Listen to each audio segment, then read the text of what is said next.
Hi everybody, Alice here. Today I'm going to give a spoiler review of 1,000 Boy Kisses. I'm going to talk a bit about the book, my opinion and an overall rating. So this follows the story of Rune and Poppy, and it starts with them first falling in love as children.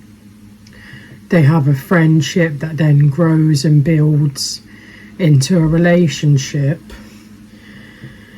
And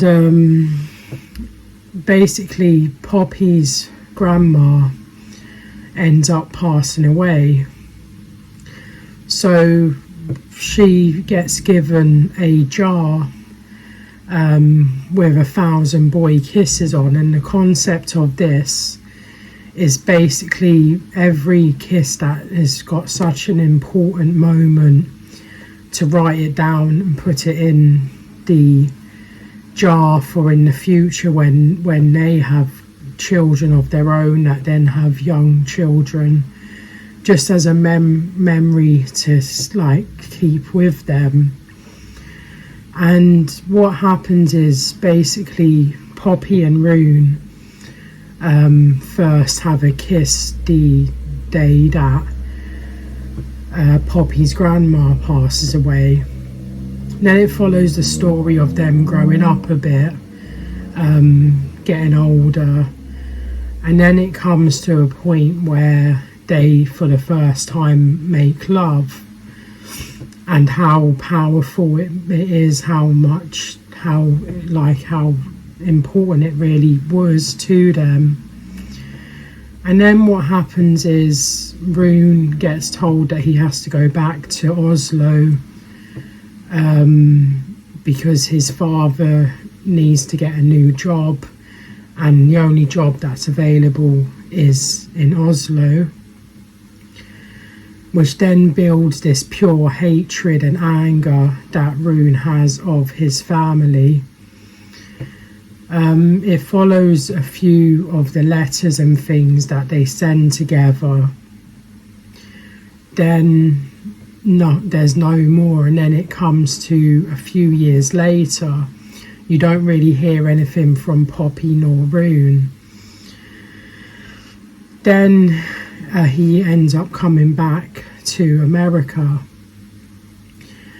and basically because of different circumstances that's happened with the girl, they've completely lost their communication with one another. They then lock eyes on each other again, but nothing gets said nor done.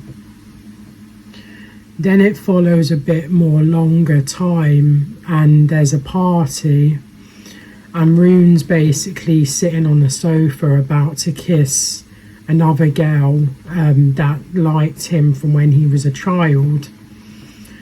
And Poppy sees this and she runs into the room crying, heartbroken, just letting everything out.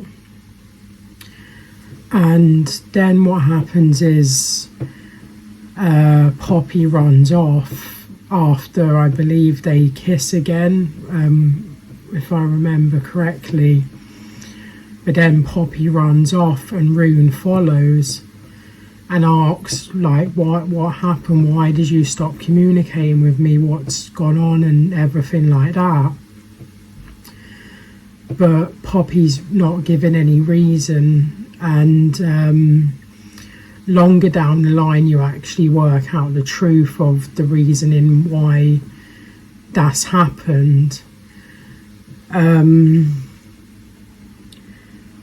And this kind of then follows their story, their love being built back together, but time's really limited, and it's just working out what to do and how to effectively move forward from the situation that they're in.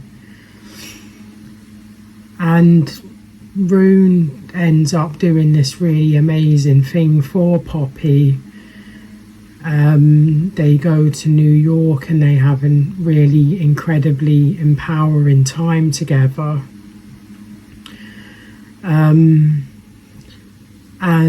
then once they both come back, things start deteriorating quite rapidly. So that's the whole concept of the story. I try not to give everything away. The quotes I'm going to read are more spoilery than the actual plot of the story. So the quotes I'm going to read there's a few. Number one is, maybe we're like the cherry blossoms rune, like shooting stars. Maybe we loved too much, too young and burnt so bright that we had to fade out. Another one is, I'm the girl who wakes up early to watch the sunrise. I'm the girl who wants to see the good in everyone, the one who's taken away by a song inspired by art. I think I'd trade all the sunrises if it meant I got to wake up every day with you. I think deep down my spirit knew. Eventually our pain ends, we go to a better place, but for those left behind the pain magnifies. My soulmate who captured moments, that life is fragile, yet in that fragility there is strength, there is love. Though my life had been short, I had loved long, and in the end this was enough.